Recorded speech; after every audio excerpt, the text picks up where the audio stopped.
오늘 각종 사건, 사고 소식을 전해드리는 포인트 뉴스입니다. 첫 번째 소식입니다.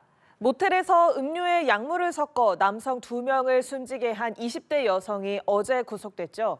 이 여성은 쓰러진 남성을 모텔에 두고 나오면서 태연하게 먼저 간다는 내용의 문자 메시지를 남긴 것으로 확인됐습니다. 계획 범죄 정황이 짙어지고 있습니다. 최지원 기자입니다.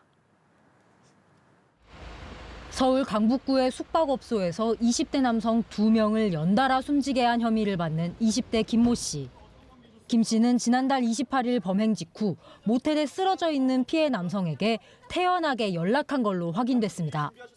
혼자 모텔을 빠져나온 후 피해자에게 술에 너무 취해서 계속 잠만 자니 먼저 가겠다는 SNS 메시지를 보낸 걸로 알려졌습니다. 현장을 빠져나가며 별일 없다는 듯 연락을 남겨 알리바이를 만들려 했던 걸로 보입니다. 이 밖에도 김 씨가 사전에 범행을 계획한 걸로 의심되는 정황이 속속 드러나고 있습니다. 김 씨는 평소 자신이 복용하던 정신과 처방약을 숙취해소제에 넣어 남성들에게 건네 숨지게 한 걸로 파악됐는데 김 씨 집에서는 숙취해소제와 빈병, 다량의 약물이 발견됐습니다. 범행에 쓰인 약물을 탄 숙취해소제도 집에서 미리 준비해 가져간 걸로 파악됐습니다.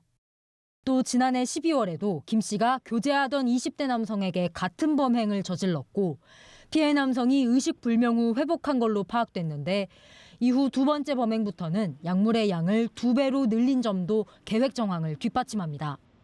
두 번째와 세 번째 범행 대상은 모두 숨졌습니다.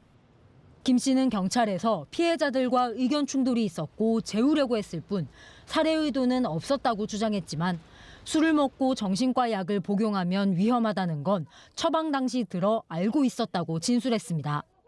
경찰은 고의성 여부를 집중 추궁하는 한편 김 씨에 대한 사이코패스 진단 검사도 조만간 시행할 예정입니다. 연합뉴스TV 최지원입니다.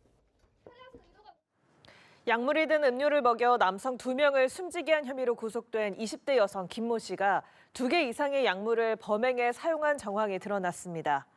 강북경찰서는 국립과학수사연구원으로부터 지난달 28일 숨진 피해자 몸에서 김 씨가 음료에 넣은 것으로 알려진 벤조디아제핀 성분 외 다양한 종류의 약물이 검출됐다는 감정 결과를 회신받았습니다. 경찰은 김 씨가 술과 함께 약물을 복용하면 위험하다는 사실을 알고 있었던 점으로 미뤄 계획범죄 가능성에 무게를 두고 있습니다. 다음 소식입니다. 지난해 20대 직원 과로사 논란이 일었던 유명 빵집 런던 베이글 뮤지엄에 과태료 8억 원이 부과됐습니다. 고용노동부 기획감독에서 임금 체불과 직장 내 괴롭힘 등 불법 행위도 다수 확인돼 대표는 형사 입건됐습니다. 김태욱 기자입니다. 지난해 7월 런던 베이글 뮤지엄 인천점에서 일하던 20대 청년 정모 씨가 숙소에서 숨진 채 발견됐습니다. 유족들은 정 씨가 인천점 개장을 앞두고 주 80시간 노동에 시달리다 과로사에 이르렀다고 주장했습니다. 고용노동부가 지난해 10월부터 근로감독에 나선 결과 인천점의 다른 노동자들에게도 주 70시간이 넘는 고강도 노동을 시킨 사실이 확인됐습니다. 노동부는 직원 400여 명을 대상으로 설문과 면담을 진행해 법 위반 여부와 조직 문화 전반에 대해 조사했습니다. 문제가 된 건 고강도 노동뿐만이 아니었습니다. 초과 수당 등을 적게 지급해 임금 5억 6,400만 원을 체불했는데 연장 근로를 사전에 승인받지 않았다며 수당을 주지 않았고 출근 시간 1분을 지각하면 15분 급여를 공제해온 것으로 드러났습니다. 조회 시간에 사과문을 읽게 하는 식의 직장 내 괴롭힘, 영업비밀 누설 시 1억 원의 위약벌을 지급한다는 서약서 작성 강요도 확인됐습니다. 노동부는 연장 근로 한도와 위양 예정 금지 위반 등 5개 혐의로 런베뮤 운영사 LBM의 강관구 대표를 형사 입건하고 직장 내 괴롭힘 등 63건에 대해선 총 8억 100만 원의 과태료를 부과했습니다. 체불 임금도 즉각 지급하도록 지시했습니다.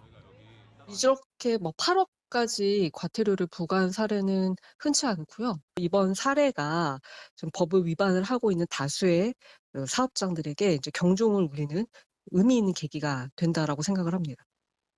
런베뮤 측은 입장문을 내고 노동부 감독 결과를 겸허히 수용한다며 사과했고 강관구 대표는 대표이사직에서 사임했습니다. 연합뉴스TV 김태욱입니다. 마지막 소식입니다. 수사기관이 보관하던 가상화폐를 분실하는 일이 잇따르고 있습니다. 지난달 광주지검에서 300억 상당의 비트코인이 사라진 데 이어 최근 서울 강남경찰서에서도 비슷한 일이 벌어진 건데요. 박준혁 기자의 보도입니다. 서울 강남경찰서가 수사 과정에서 압수한 비트코인이 외부로 유출된 사실을 최근 파악했습니다. 해당 비트코인은 범죄에 연루돼 지난 2021년 11월 경찰이 이미 제출 형태로 확보한 것인데 수사가 중지되면서 별도의 조치 없이 증거물로 보관해왔습니다. 이동식 전자장치 형태의 콜드월렛, 즉 물리적인 전자지갑은 그대로 있었지만 내부에 저장된 비트코인만 사라졌습니다. 사라진 비트코인은 총 22개인데 시세로 환산하면 21억여 원에 달합니다. 관련 내사에 착수한 경기북부경찰청은 구체적인 유출 경위와 함께 두 사건 간 연관성과 내부 가담 가능성 등을 모두 살펴보고 있습니다.